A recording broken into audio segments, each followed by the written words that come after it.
Sisodia cassette की नई पेशकश।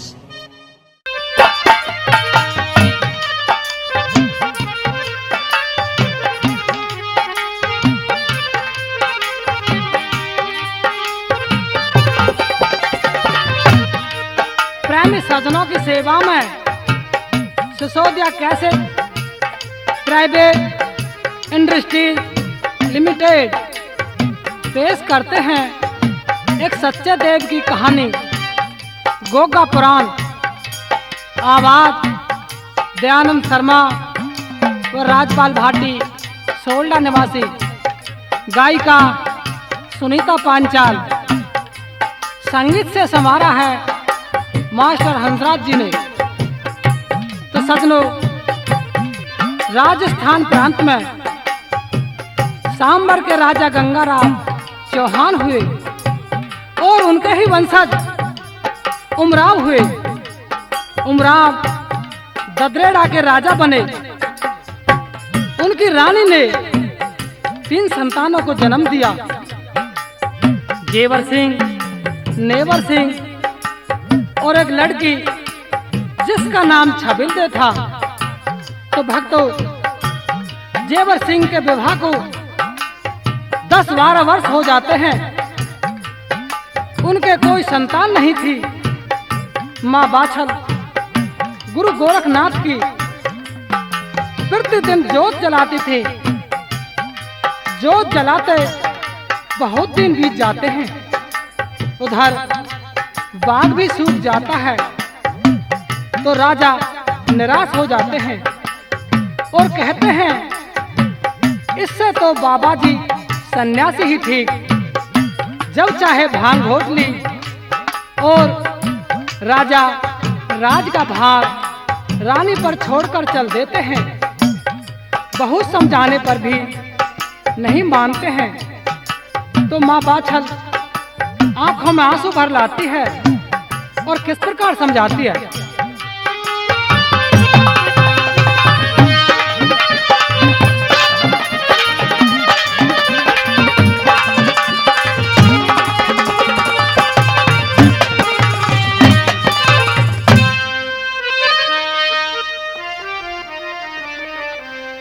बेचुरन भारी दुख भया,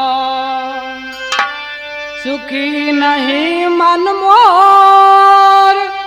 शीघ्र नाथ दर्शन दियो, मत बनियो पिया कठोर। क्या प्रीतम रहो सोच में, रह न दिन एक सार। और नैया गोरखनाथ जी, मेरी आय लगा में पार।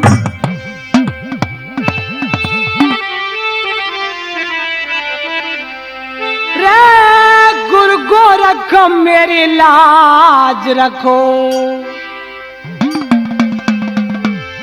रे गुरु गोरख मेरी लाज रखो। बम बम भोले भंडारी, दर्शन दे जा दुखिया को सुन भक्तों के हितकारी। बाबा दर्शन दे जा दुखिया को सुन भक्तों के हितकारी।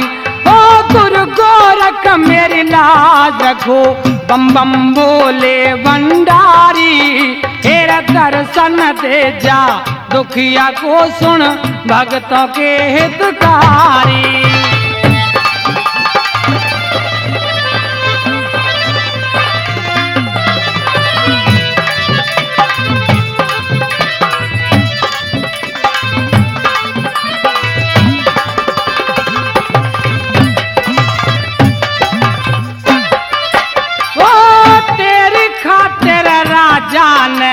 तजती बाबा राजधानी, तेरा 9 लाख बाग सूख गया सारा, हो गया खारी पानी।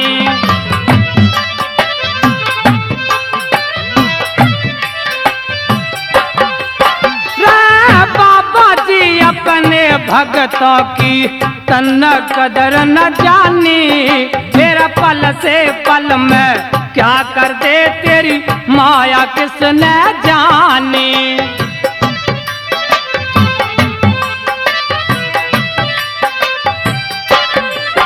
ओ नैया पार लगा मुनि ज्ञानी रा, नैया पार लगा मुनि ज्ञानी, डूब रही मझधारी। तेरा दर्शन दे जा दुखिया को सुन भक्तों के हितकारी।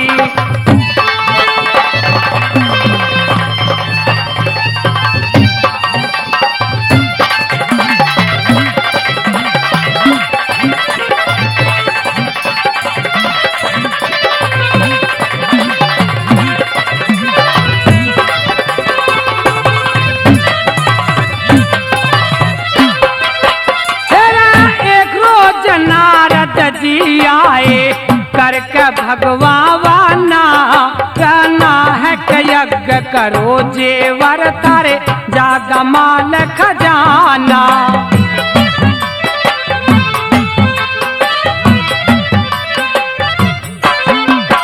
ओ दान दया और कुए खुदाओ, नौलख बाग लगाना, थारी इच्छा पूरन हो जागी गोरख की ज्योत जड़ाना।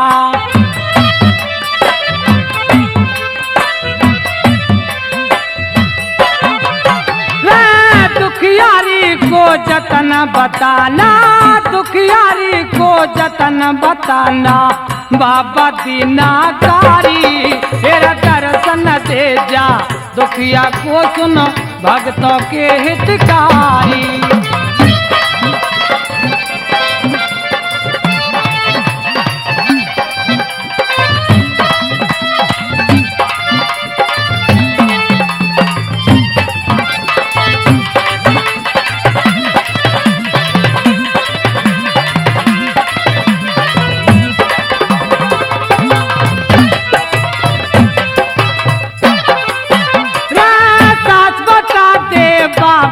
पूरन मल की जान बचाई कना, 1700 जोगी मारे सुंदरा की बान छुड़ाई कना।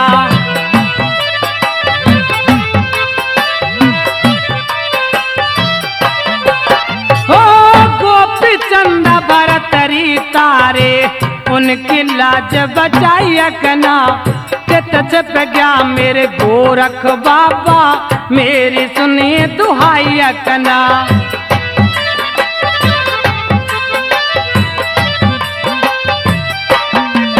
हो मेरे रे भाग्य में लाल कना, बाबा मेरे रे भाग्य में लाल कना, सुन महादेव अवतारी।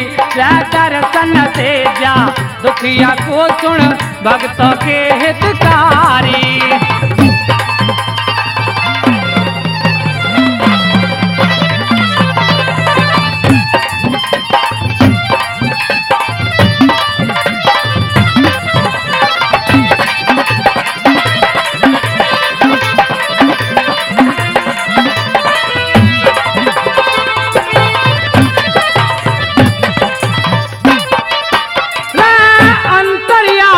सोच गए मेरी बाचल भगत दुखियाई। सुनी तेरना करी दे रली ददरेड़ा की राही।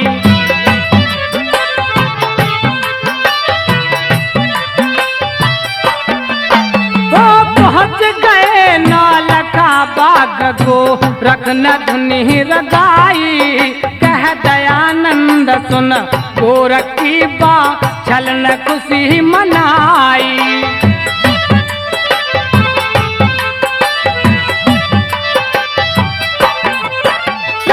पूरन सिंह तेरी जोत जलाई रा, पूरन सिंह तेरी जोत जलाई। बन्या राजपाल परचारी।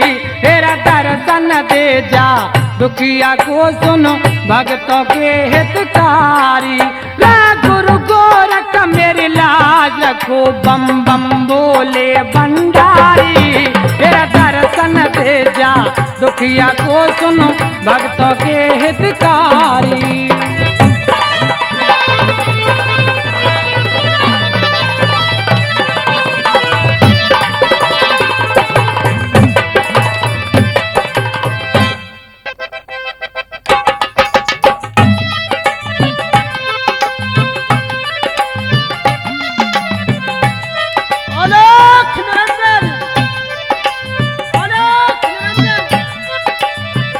प्रेमी सजनों, गुरु गोरखनाथ अपने 1400 चेलों के साथ नौलखा बाग में पहुंच जाते हैं और अपने तम्बू तान देते हैं और अपने चेलों को भभूति दे देते हैं और आदेश करते हैं कि भभूति कुआं में डाल दो और पेड़ों से लगा दो।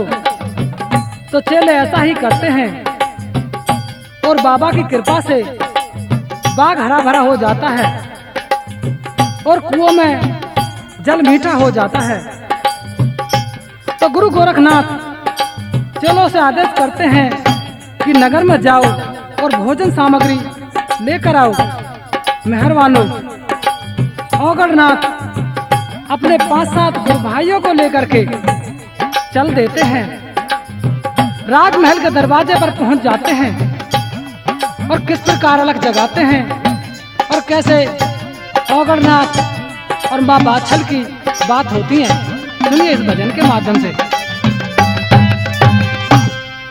अलख निरंजन सब दुख भंजन,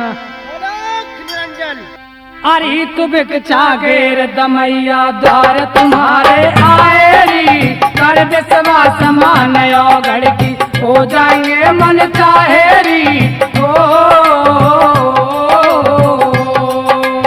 अरे तुबिक चागेर दमैया द्वार तुम्हारे आए री, कर विश्वास मान औगड़ की हो जाएंगे मन चाहे री।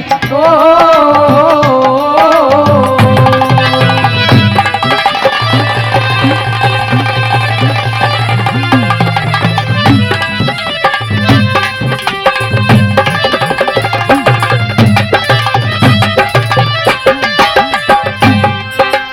अलख जगायो द्वार तुम्हारे पूरन कर दे आशा है, संत खड़े तेरे दरवाजे लिए हुए अभिलाषा है। अलख जगायो द्वार तुम्हारे पूरन कर दे आशा है, संत खड़े तेरे दरवाजे लिए हुए अभिलाषा है। ना धन माया की ना धन माया की चाशा है, हम भूखे औरत शायरी कर विश्वास मान औगड़ की हो जाएंगे मन चाहेरी। ओ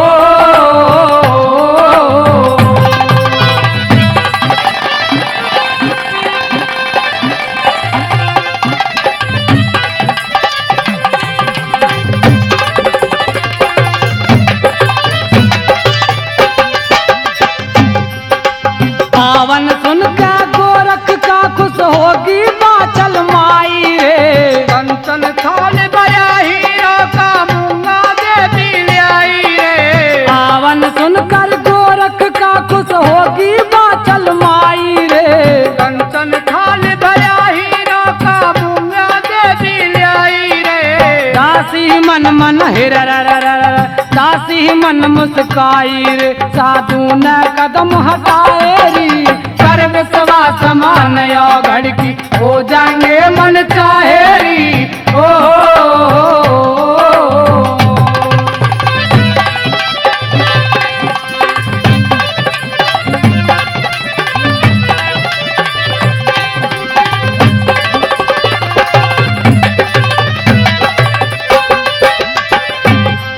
अरे ना चाहिए तेरा माल खजाना एक लाल सा लाए हैं, भोजन खाकर बाबा जी गोरख ने यहाँ पठाए हैं। ना चाहिए तेरा माल खजाना एक लाल सा लाए हैं, भोजन खाकर बाबा जी गोरख ने यहाँ पठाए हैं। कई रोज के भूखे पिसाए हैं, कई रोज के भूखे पिसाए हैं, ना भोजन तक भी खाए री, कर विश्वास मान औगड़ की हो जाएंगे मन चाहेरी।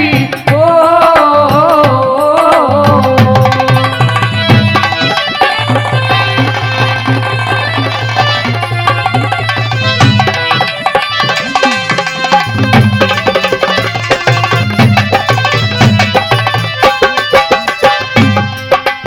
औगड़नाथ न्यू बोले माता सुन ले बात हमारी री, अलख निरंजन गोरख बाबा मैं विपता सारी री। औगड़नाथ न्यू बोले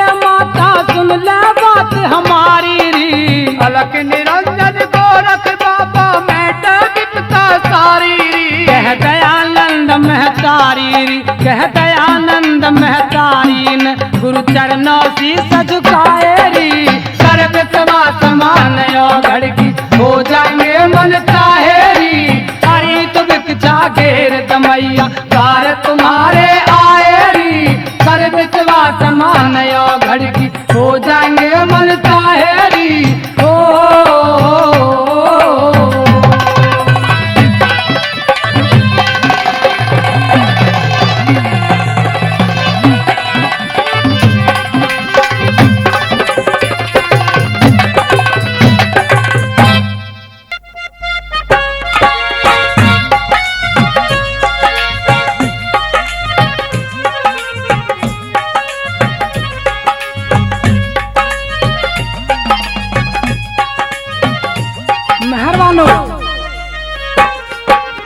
माँ बाछल ओगढ़नाथ की बात सुनकर अपनी सास रामकौर से आज्ञा ले लेती है और भोजन की तैयारी करने लगती है। उधर उसकी बहन काछल को पता लग जाता है तो वह धोखे से उससे पहले संतों को भोजन जिमा आती है और काछल वरदान लेकर आ जाती है। तो गुरु गोरखनाथ अपने तम्बू उखाड़कर वहां से चल देते हैं।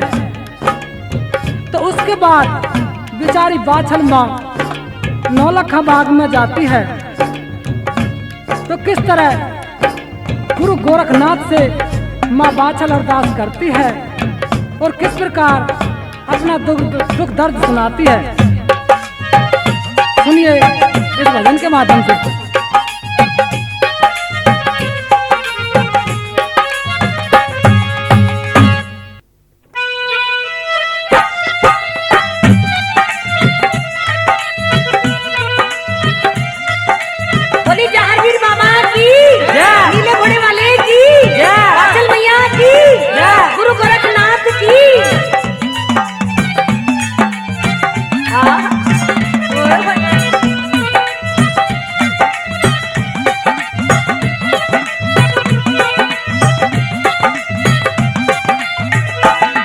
बोल अगड़ बम बम बम बम बम बम बम बम बम लहरी बोल अगड़ बम बम बम बम बम बम बम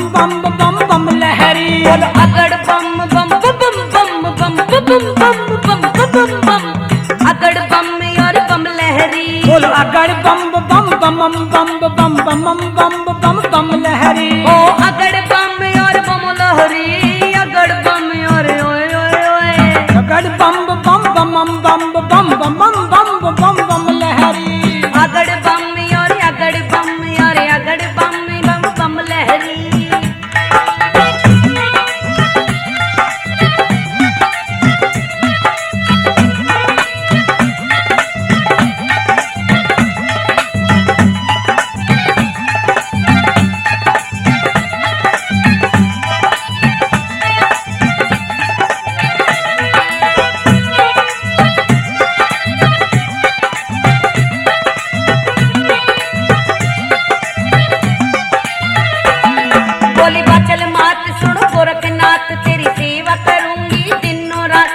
बाछल मात सुनो गोरखनाथ तेरी सेवा करूंगी दिन और रात तेरी जय हो नाथ तेरी जय हो नाथ तेरी जय हो नाथ तेरी जय हो नाथ बोले गोरखनाथ सुन बाछल मात बोले गोरखनाथ सुन बाछल मात तू दुख उठावेगी दिन रात मेरी मानो बात मेरी मानो बात मेरी मानो बात मेरी मानो बात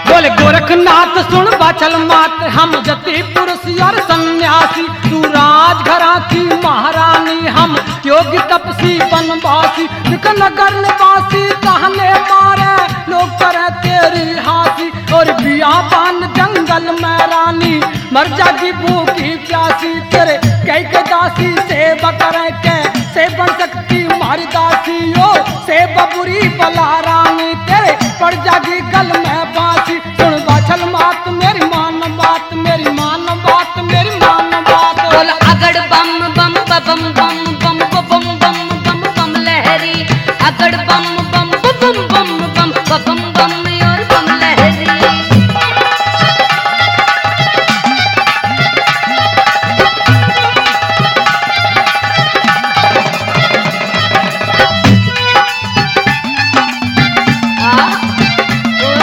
क्या बात है डमरू वाले की।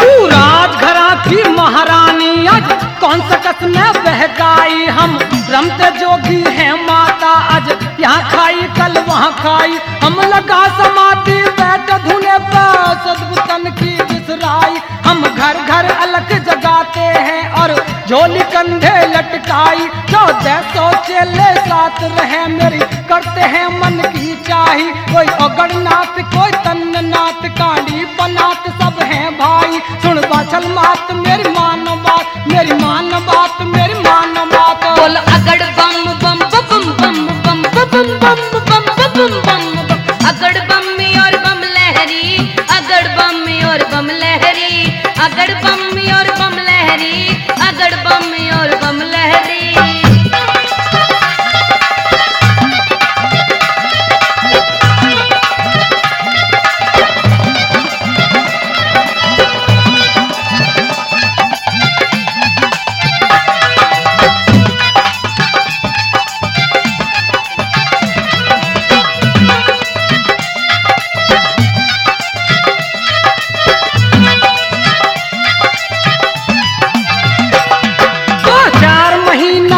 जाड़े के कायक सुत में मर जागी, महा पूछ के पाड़े में रानी, तू कैसे सेवा कर जागी, दिख माँ बस आगे आव रात, तू देख अंधेरी डर जागी, तू कहेगी कौन करे सेवा और लौट के वापस घर जागी, देख इतनी देख के परेशानी तेरी एकदम बगल नजर जागी, बिन सेवा के इस दुनिया में तू कैसे बाचल कर जागी। सुन बाछल मात मेरी मान बात, मेरी मान बात, मेरी मान बात। बोल अगड़ बम और अगड़ बम और अगड़ बम और बम लहरी, हाँ अगड़ बम और बम बम बम बम बम और बम लहरी।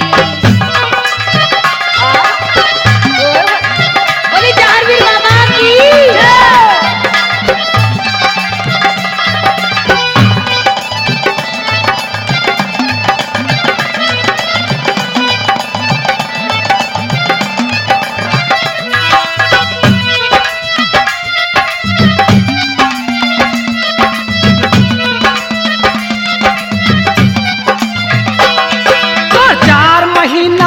गर्मी के काया भस्म हो जा तेरी, दिख धरती अंबर तपे रात दिन, हवा चले पछवावेरी, और जेठ साढ़ की तेज धूप तेरी काया की हो जा ढेरी, तेरे कोमल पाम जड़े रेता में क्यों आपत सर पहलेरी, देख सवर का फल मीठा बतलाया प्रभु के घर में दिन देरी, कोई ओम नाम तत् सत्य सुमर ले बात मान बाछल मेरी। सुन बाछल मात मेरी मान बात, मेरी मान बात, मेरी मान बात। बोल अगड़ बम और अगड़ बम, बोल अगड़ बम और बम लहरी, बोलो अगड़ बम बम बम बम बम बम बम बम लहरी।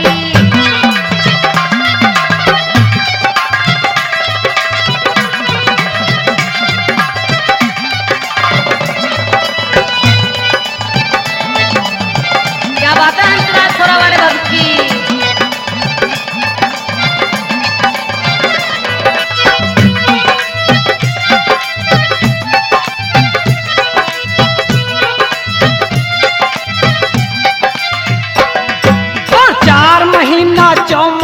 देखे बहुत कठिनिया में रानी, देख जीव जंतु और पशु पखेरू सबको होती परेशानी। और खेत और खलियान एक रहे मुश्किल हो जा जिंदगानी, देख राह छोड़ के भटके वन में लोग कहे तुझ मस्तानी। फिर बादल गरजे बिजली चमके घटा घोर बरसे पानी, फिर सास ननन तेरी ताहने मारे सच कहते गोरख ज्ञानी। सुन बाचल मात मेरी मान बात, मेरी मान बात, मेरी मान बात। अगड़ बम बम बम बम बम बम बम बम बम बम बम, अगड़ बम और बम लहरी, अगड़ बम और बम लहरी, अगड़ बम और बम लहरी, अगड़ बम और ओए ओए ओए।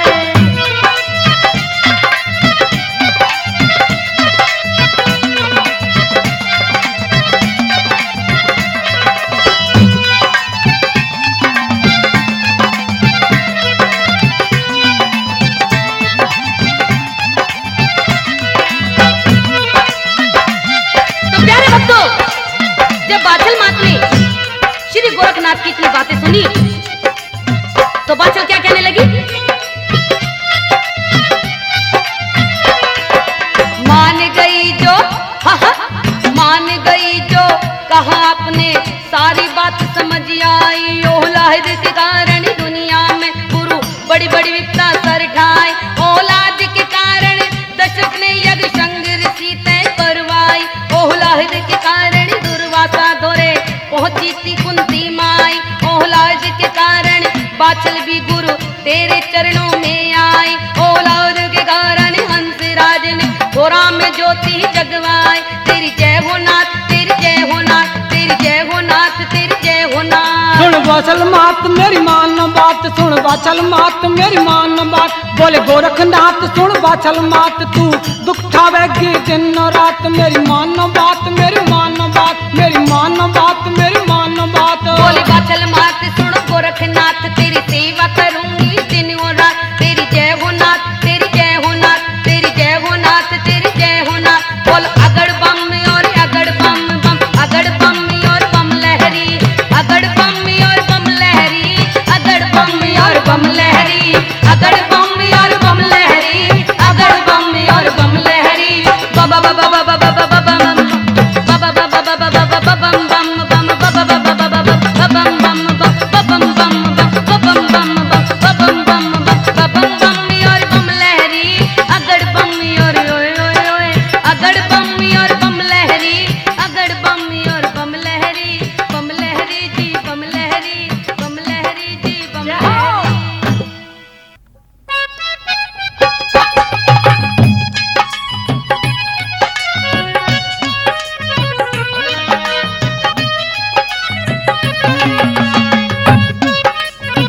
तो मेहरबानो माँ बाछल गुरु गोरखनाथ से गूगल का प्रसाद लेकर आ जाती हैं और अपनी दासियों को थोड़ा थोड़ा प्रसाद सभी को दे देती हैं और उसके बाद आप भी पा लेती हैं।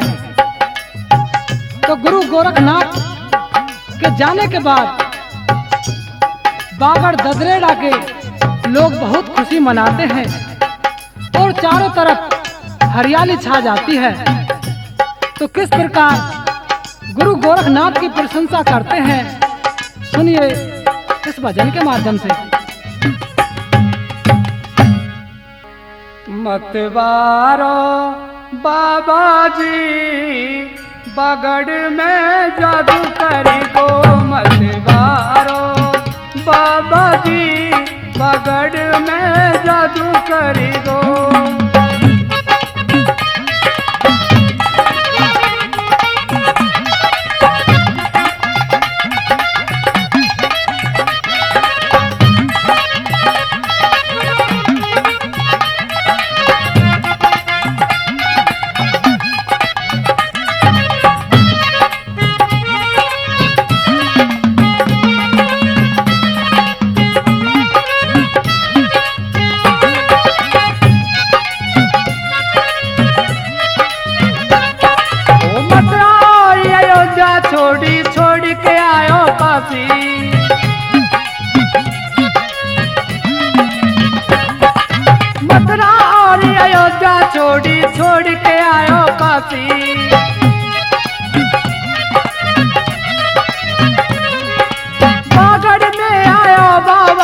बन करके अविनाशी।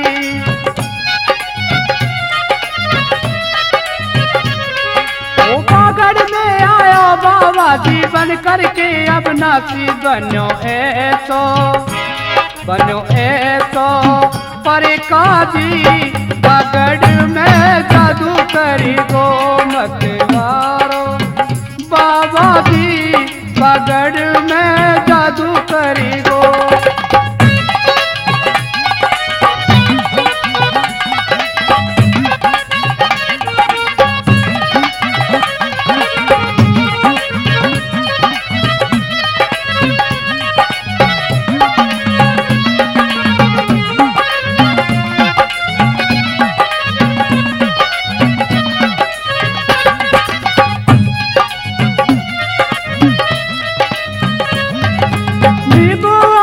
नारियम की लहरा में है डाली।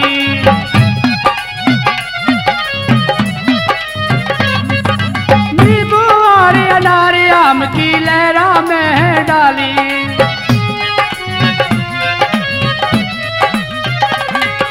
मैं की चंपा और चमेली छाई है हरियाली।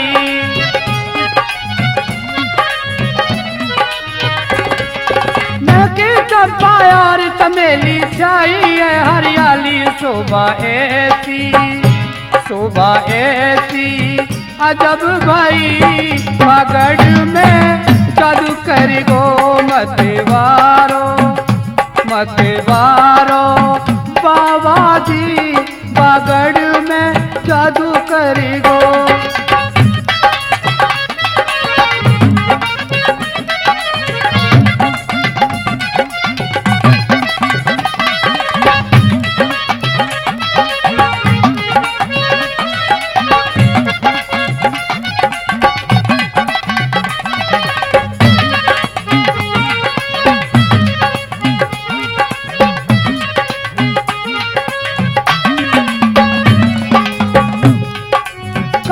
बाचल और मित्रानी भंगन सी मतवाली।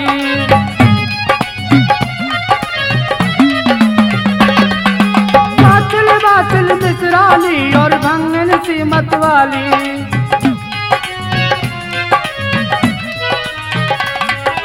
मुगल को प्रसाद नाथ की भर दी गोदी खाली।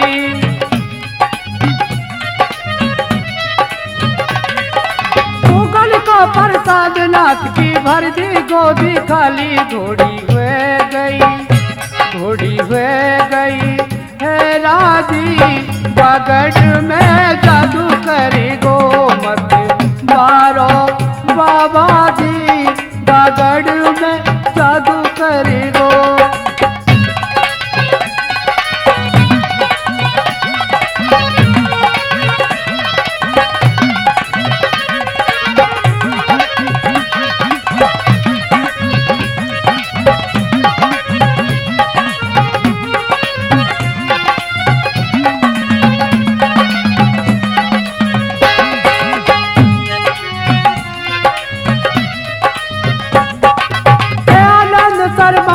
हर की अजब निराली माया।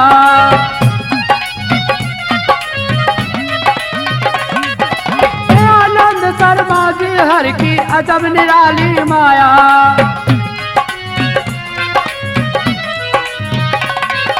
राजपाल पल में क्या कर दे भेद किसी ना पाया।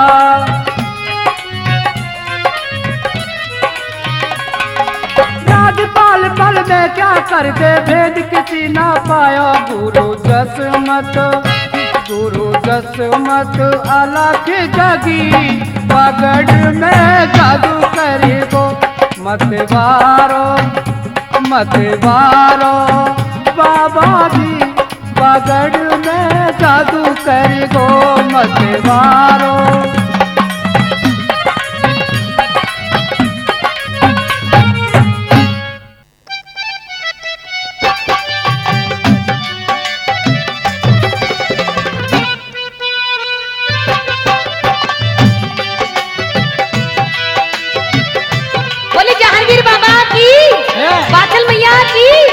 गुरु गोरखनाथ की। साथियों, गुरु गोरखनाथ का प्रसाद रूपी गूगल का असर दिन पर दिन बढ़ने लगा। उधर राजा भी वनों से नहीं आए और बहन काछल और नंद छबीली और सासू ताने मारती है, इसने तो हमारे कुल की नाक कटवा दी, इसको घर से निकाल दो और इसको इसके पियर भिजवा दो। तो रानी बाछल ने रो रो के नैन सुझा लिए और बाछल ने हिम्मत करके पीहर जाने की तैयारी कर दी। तो साथियों, रथवान रथ जोड़कर उसको उसके पीहर लेकर चल देता है। तो माँ बाछल मन में अधीर धीरज खो बैठती हैं और किस तरह गम के आंसू बहाती हैं, सुनिए इस भजन के माध्यम से।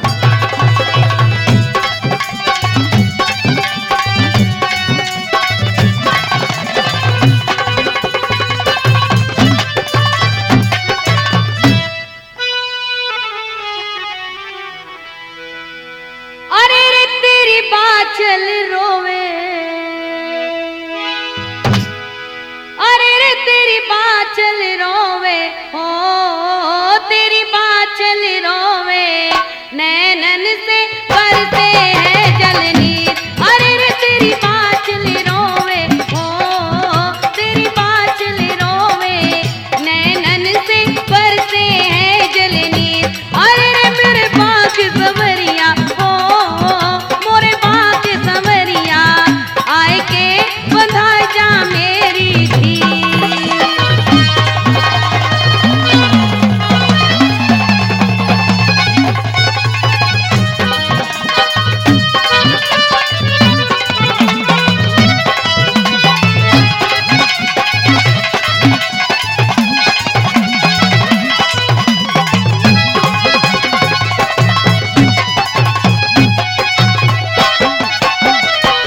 सुध बुध भूल गए जेवर जी, बाछल के भरतारी हो।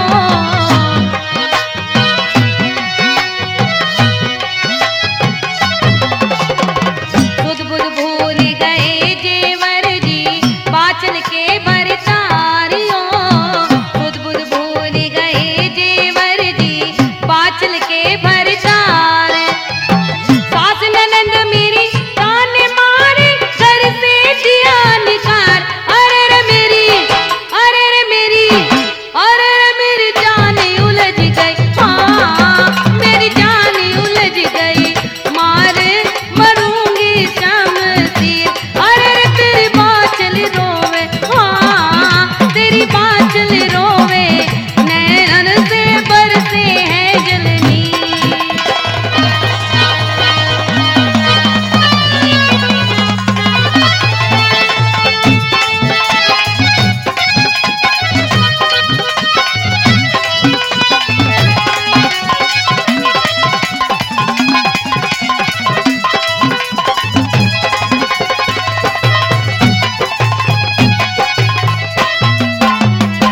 फिरू भटकती रे, फिरू भटकती, हाँ फिरू भटकती वन जंगल में, हुई सुबह से शाम हो।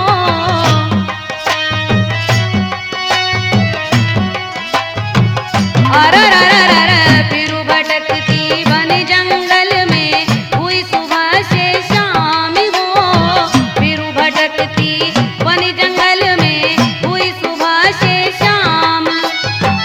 ऐसो वर दियो मोहे गुरुजी, बढ़िया रहती बांझ।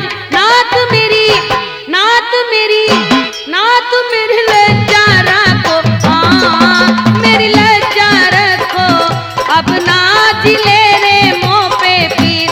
अरे रे मेरे बाग सवरिया, हाँ मेरे बाग सवरिया, आए के बंधा जा मेरी धीर।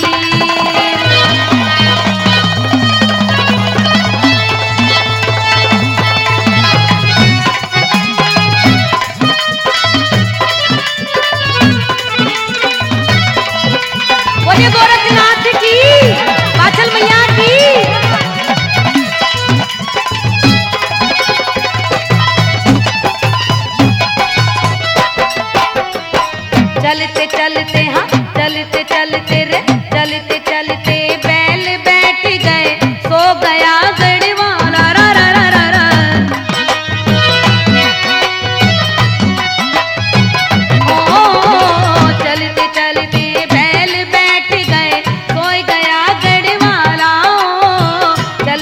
चलते पहले बैठ गए सोए गया गढ़वाला। सोई बिचारी बाचल माता डस गया विषियर काला। अरे रे दुख, अरे रे दुख, अरे रे दुख हरने माँ का, हाँ दुख हरने माँ का प्रकट हुए हैं चाहर वीर। अरे रे तेरी बाचल रोवे, हाँ तेरी बाचल रोवे, नैनन से बरसे जल से नीर।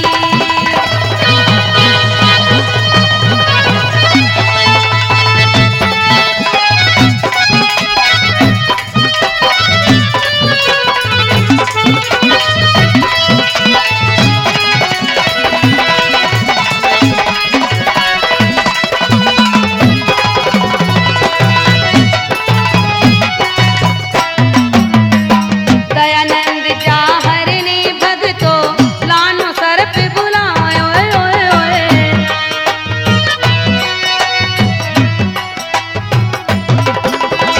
दयानंद चाहर ने भगतो लानो सर पे बुलायो। दयानंद चाहर ने भगतो लानो सर पे बुलाए। पाचल पहले और गढ़वाला जीवित लिए कराए। अरे रे रथ, अरे रे रथ, अरे रे रथ धीरे धीरे, हाँ रथ धीरे धीरे पहुँचो नगर के तीर। अरे रे तेरी बाचल रोवे, हाँ तेरी बाचल रोवे, नैनन से बरसे है जलनी। अरे रे मेरे पाँव के संवरिया, हो मेरे पाँव के संवरिया, आय के बंधा जा मेरी धीर, आय के बंधा जा मेरी धीर, आय के बंधा जा मेरी धीर।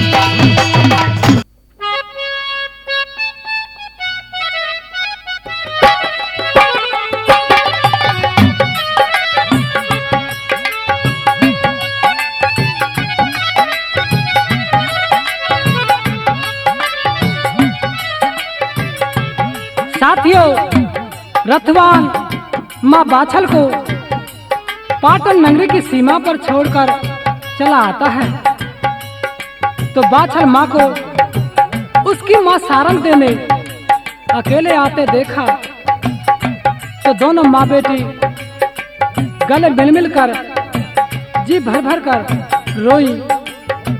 इसके बाद सारंग देने पीहर वालों की राजी खुशी पूछी और दामाद जेवर सिंह की राजी खुशी पूछी, तो महारानी बाछल फूट फूट कर रोने लगी और ददरेड़ा और अपने सास ससुर की कहानी किस प्रकार बताती हैं, सुनिए इस भजन के माध्यम से।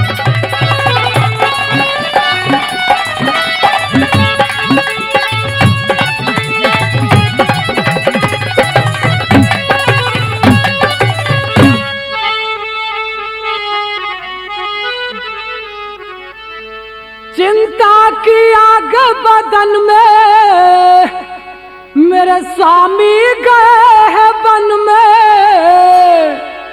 अरे सच बता दे माता, मैं डूब रही उलझन में। चिंता की आग बदन में मेरे स्वामी गए हैं वन में।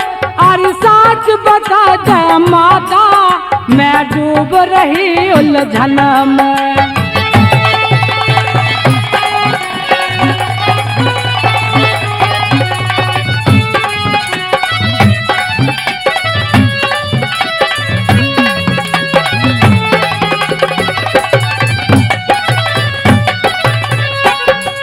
मैं कैसे धीरज धारूं, हर तरह विधाता रूठी।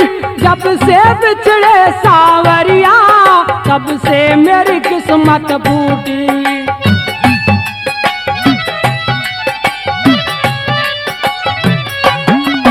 अकबर में नैया छूटी, माँ दुख पाए जीवन में। अरे सच बताऊं माता, मैं डूब रही उलझन में।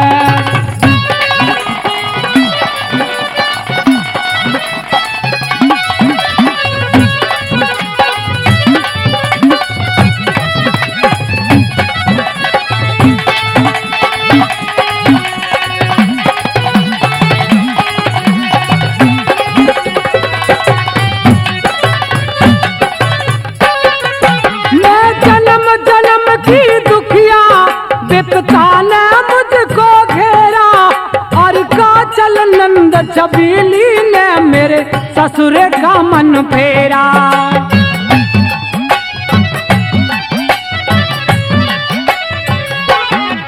तन ख्याल किया ना मेरा, तन ख्याल किया ना मेरा, तहने मारे समदन ने, और सच बताऊं माता मैं डूब रही उलझन में।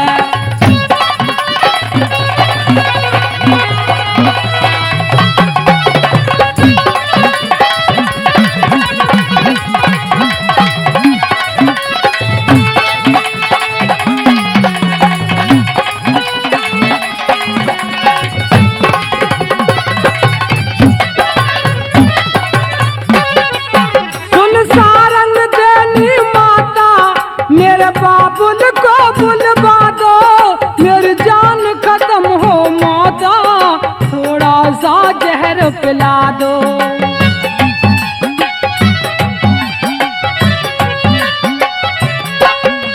धरनी में कुआं खुदा दो, धरनी में कुआं खुदा दो, मेरे चैन नहीं तन मन में, और सच बताऊं माता मैं डूब रही उलझन में।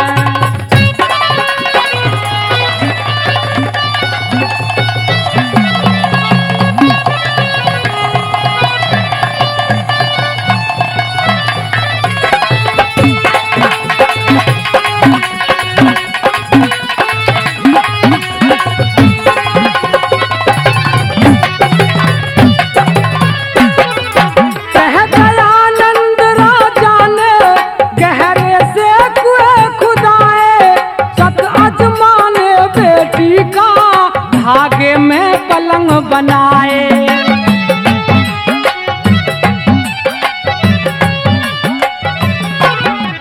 बेटी का सत्य अजमाए, बेटी का सत्य अजमाए, हुई पार सती छन भन में, और सच बताऊं माता मैं डूब रही उलझन में। चिंता की आग बदन में, मेरे स्वामी गए हैं वन में, और सच बताऊं माता मैं डूब रही उलझन में, और सच बताऊं माता मैं डूब रही उलझन में, और सच बताऊं माता मैं डूब रही उलझन में।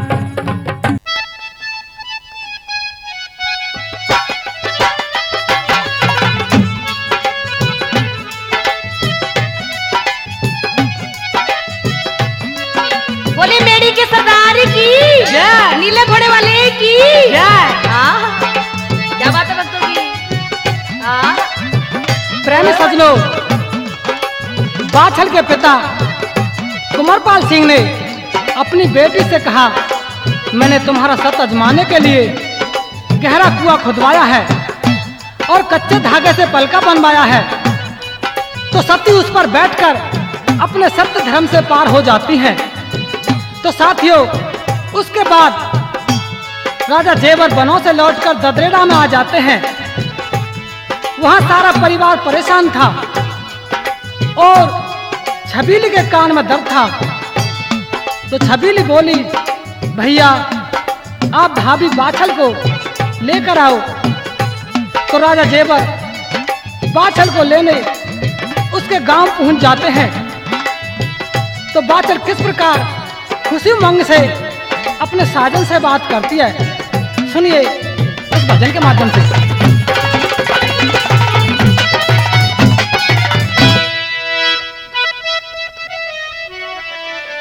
ओ बोली रो रो के बाछल मैया, चलो बागड़ को सैया।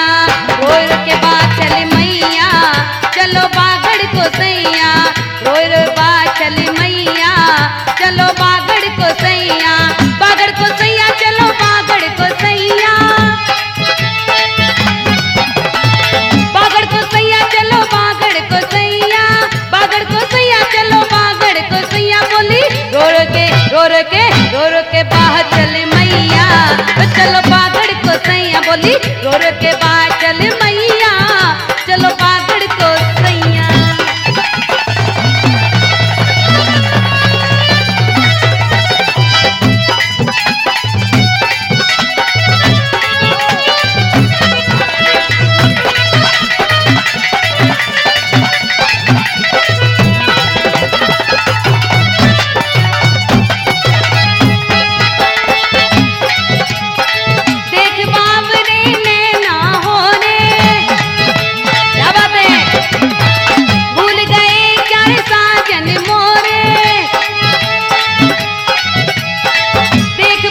बावरे हाँ देख बावरे होए, देख बावरे नैना हो रे, भूल गए क्या साजन मोरे मोसे, करे मजाक सब सखियां, चलो बागड़ को सैया बोली, रोर के बाचल मैया, चलो बागड़ को सैया।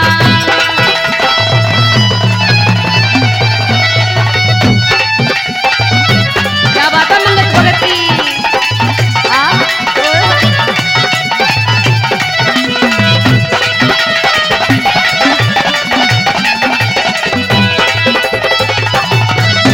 और क्या कहने लगी,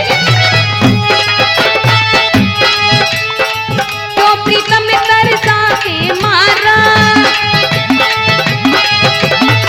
हरदम मैंने पिया पिया पुकारा, क्यों प्रीतम तरसा के मारा, हरदम मैंने पिया पिया पुकारा, मारे है ताने ये दुनिया, चलो बागड़ को सैया बोली, रोर के बाचल मैया, चलो बागड़ को सैया बोली, रोर के बाचल मैया, चलो बागड़ को सैया।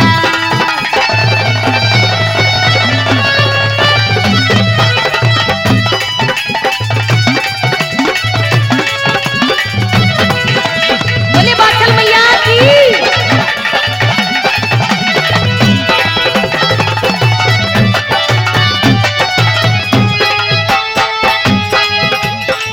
बोले जेवर हाँ बोले जेवर जेवर, बोले जेवर सुनो मेरी प्यार रे, छबीली के कान में दर्द है भारी रे, बोले जेवर हाँ बोले जेवर होए, बोले जेवर सुनो मेरी प्यारी, छबीली के कान में दर्द है भारी, तेरी प्यारी सी जोड़ी ननदिया, ओ चलो बागड़ को सैया बोली, रोर के बाचल मैया, चलो बागड़ को सैया बोली, रोर के बाचल मैया, चलो बागड़ को सैया। क्या बात है बाबा के भक्तों की।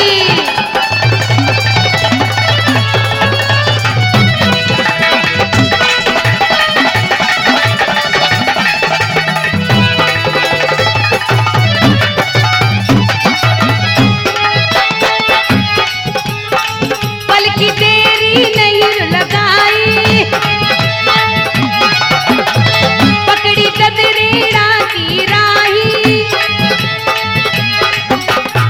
पलकी तेरी हाँ पलकी तेरी नहीं लगाई, पकड़ी तदरीड़ा की राही, दयानंद गावे भजनिया, ओ चल बागड़ को सैया बोली, रोर के बाचल मैया, चलो बागड़ को सैया, चलो बागड़ को सैया, बागड़ को सैया, चलो बागड़ को सैया रे, बागड़ को सैया, चलो बागड़ को सैया बोली, रोर के बाचल मैया, चलो बागड़ को सैया बोली, रोर के बाचल मैया, चलो बागड़ को सैया बोली, रोर के बाचल मैया, चलो बागड़ को सैया बोली, रोर के बाचल मैया, चलो बागड़ को सैया।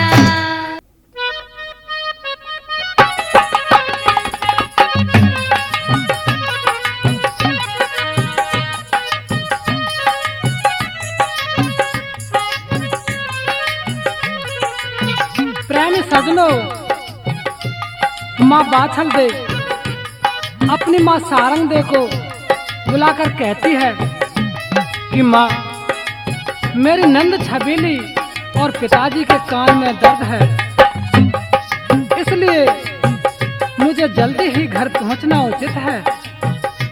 तो भक्तों, महारानी बाछल अपने माता पिता को प्रणाम करके विदा होकर राजा जेवर के साथ ददरेड़ा लंगरी में पहुंच जाती हैं।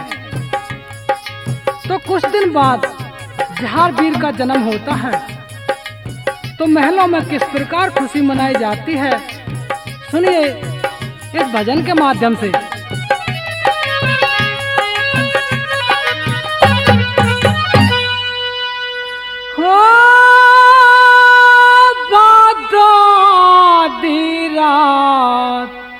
जन्म लिया गो गाने अवतार रे मेरे जाहर बाबा तेरी लीला परम्पार रे मेरे जाहर बाबा तेरी लीला परम्पार हो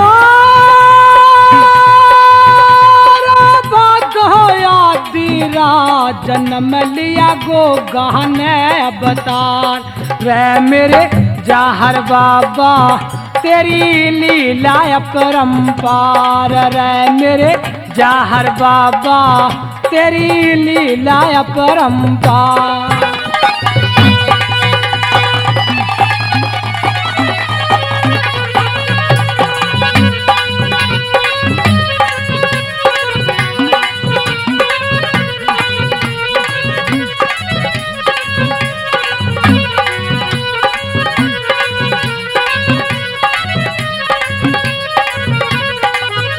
वो भरा उमंग में गात सखिन का सब नाचे सखी सहेली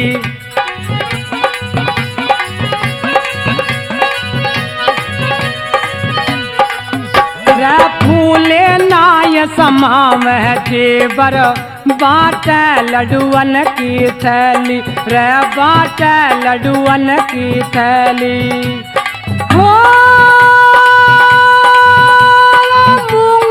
देवी सुन मेरी हेली सब गाओ गीत मल्हार रे मेरे जाहर बाबा तेरी लीला परम्पार रे मेरे जाहर बाबा तेरी लीला परम्पार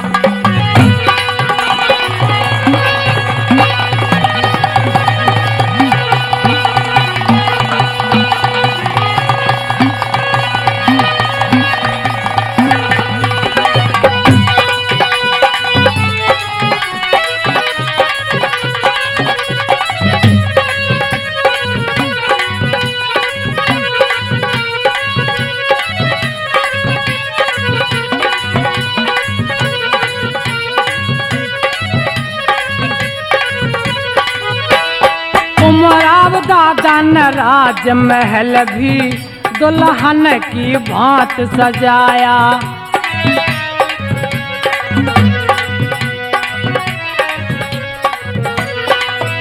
रे ददरेवा के खूब फकीरों को धन और माल लुटाया रे को धन और माल लुटाया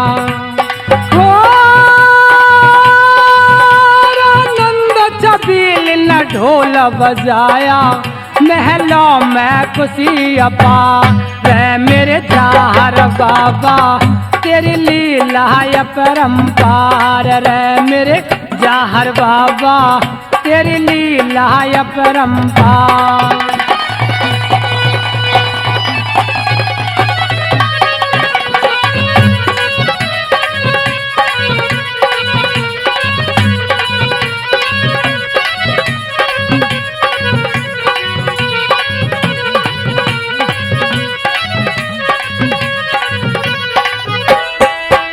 रानी बाचल खुशी अति भारी खुशी राम को रसा सुलिया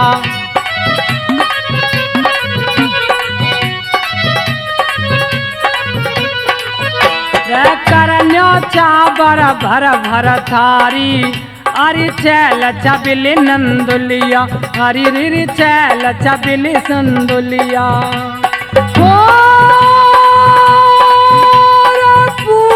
पूरी का में हलवा महलों में खुशी अपा रे मेरे जाहर बाबा तेरी लीला परम्पार रे मेरे जाहर बाबा तेरी लीला परम्पार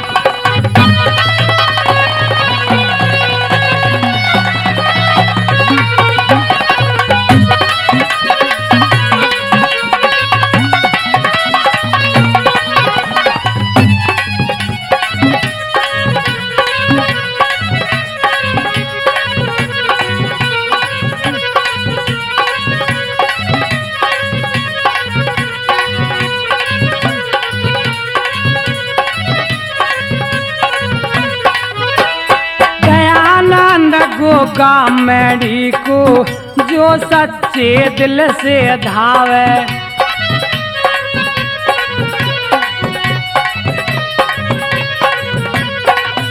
रे मन चाहया वर देता बाबा दुष्ट को मार भगावे। रे दुष्ट को मार भगावे। हो खास सोलड़ा गाम बतावे बस जमुना जी के पार। रे मेरे जाहर बाबा तेरी लीला अपरंपार। रे मेरे जाहर बाबा तेरी लीला अपरंपार। हो बदोया धीरा जन्म लिया गोगा ने अवतार। रे मेरे जाहर बाबा तेरी लीला अपरंपार। रे मेरे जाहर बाबा तेरी लीला अपरंपार।